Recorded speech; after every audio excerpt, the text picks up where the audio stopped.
We should say no to this deal. I ask my colleagues to join us at 2 o'clock in HC8 of the Capitol to meet with some real experts who've done financial resolutions without putting the burden on the taxpayer. Please join us, HC8 at 2 p.m. Well, you know, it's just such a shame that you only have a handful of voices telling the truth, and the rest of them are cowering in corners because they're taking all the handouts from the banking and insurance and corporate community. And the only way to stop that, of course, is to do away with lobbying and with campaign contributions, and that will go a long way toward stopping what you're seeing. But she's spot on. I mean, this is what I've been writing about for months. And like Robbie said earlier, the big scandal that they're trying to sweep under the rug, so to speak, is Goldman Sachs and others, only a select few, are looking at orders and front-running them and making a fortune at the expense of not only the American public investor, but also other professionals. And that's why the volume is drying up, and that's why we're headed for real trouble. John, can you send those to me in the form of a link? Yeah, I sure can. Please do, because I want to put them in tomorrow's issue. I'll give you a link. How about Max Kaiser? You know Max? Well, I have Max's piece from earlier in the week, or late last week. I have that. Yeah. I mean, Max doesn't mince words. No, not at all. And I am carrying that. He goes one step further. That's going to alienate him from ever being covered in the mainstream press in the U.S. because he points where all the money went to Tel Aviv. That's right. You mean in the Madoff affair? Well, the Madoff, Goldman Sachs. You know, there's all kinds of stuff going on here. If you go back to Ben Bernanke, he was asked when he was giving testimony. I've forgotten, Grayson, I think he is, a Democrat. Mm-hmm. He asked him, where did $250 billion go? And Bernanke's answer was, I don't know. And we're carrying that. I have that one. Yeah. And the money is stolen. Sure, sitting in Tel Aviv as we speak.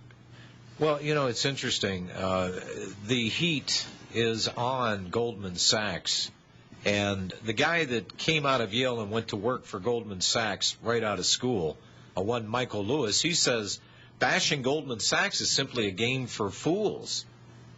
And I'm reading this thing, and he says, today the sheer volume of irresponsible media commentary has forced us to reconsider our public relations strategy. With every uptick in our share price, it's grown clearer that we who are inside Goldman Sachs must open a dialogue with you who are not for our benefit, but for yours. And he goes into the rumor mongering. He says, number one rumor, Goldman Sachs controls the U.S. government. Number two, when the U.S. government bailed out AIG and it paid off its gambling debts, it saved not AIG but Goldman Sachs. Rumor three, as the U.S. government will eat the losses if Goldman Sachs goes bust, Sachs shouldn't be allowed to keep making these massive financial bets. At the very least, $11.4 billion Goldman Sachs already has set aside for employees in 2009. And it goes on and on and on. But they're trying to do damage control on this. Bob, I would say at this point in time, through their de facto Hank Paulson, I would say that Goldman Sachs controls the government, wouldn't you? Absolutely, and that's what Max Kaiser said. They've co-opted the government. Those were his exact words. And he's right. And, you know, he's in a venue where on national television in Europe, he can say these things and get away with it. They wouldn't allow him on in the United States. I mean, why do you think I'm here and not on ABC and CBS? I told you earlier in the program that I made a submittal to talk about this, and not one of the networks would take it up. Well, they're too busy trying to put a happy face on this pile of crap. Well, that's true, but they just don't want the public to know that they're a bunch of crooks. And people like myself and Max and you and a handful of others keep on pounding at them. And I'm telling you, you could hear the arrogance in this guy's voice. How dare you? How dare you question what us leaders of the world, us masters of the universe are doing in your behalf? You're lucky you're even here. If we had our way, we'd do away with 94% of you. Well, it's... I mean, this is where their heads are. Well, this is the way these people think. Well, it's just all fascinating to me. Bob, when I first saw this, and everybody's out there still talking about 9/11 being an inside job, I saw the robber barons taking position, and I saw them ready to leap. And right from the start, I called this constructive fraud from Wall Street through the banks up until present day. I have seen nothing. And I don't care if somebody sues me I don't care if it's Paulson himself for making that public utterance. It is the God's honest truth. No, he won't. Because they don't want anything that they're doing in any way obstructed or investigated. And it's the same thing with the Fed. It's a state secret. We're not going to tell you. And what they are doing is, because they're frightened, they're blocking all avenues for us to find out, us, the American people, to find out really what's going on. And they are terrified, because if they lose, they're going to lose everything they've got. The Illuminati will lose its control of the world as we know it. And number three, many of them may get hung for treason. And he knows that he's one of the number one people in line to get tried. Well, even Bloomberg on Michael Lewis's column had to put in there that, this guy, this is his opinion and not necessarily ours. And they said expressly, the opinions expressed are his own. Goldman Sachs employee pumping Goldman Sachs. Bob Chapman, I just wanted to remind folks about the newsletter. Your next newsletter is being put together, and it's going to go out tomorrow, did you say? Correct. Okay. And, Robbie, we have Bob Chapman specials today. Yes. Got a choice of two. Oh. Get them while you can.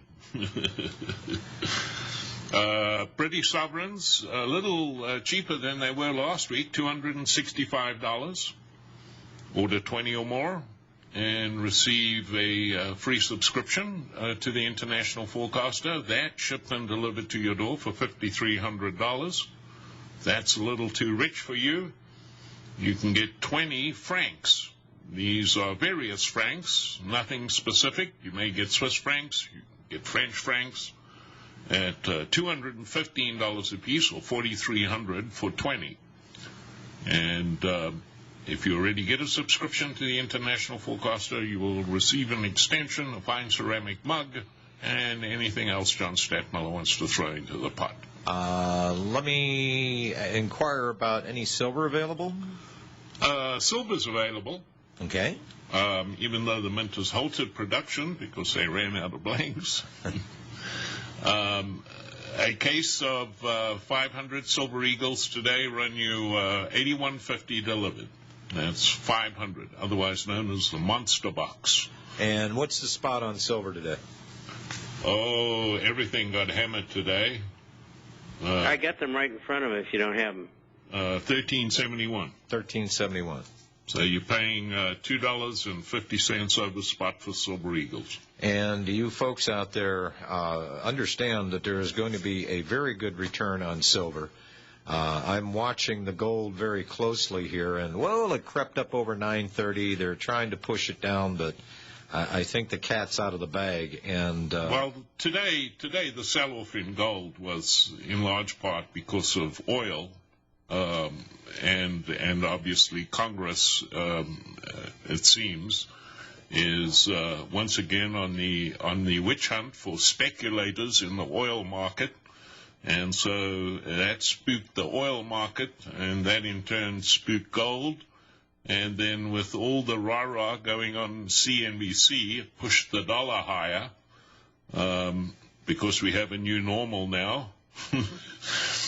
When consumer sentiment plunged to another record low. But I guess they see green shoots in the housing market. And, well, the rest is history. Yeah. Well, I think you have to take into consideration that those green shoots, they can't see quite what they are, but they're poison ivy. Oh, absolutely. And that's why that's going to end up. Yeah, look, everybody will be infected.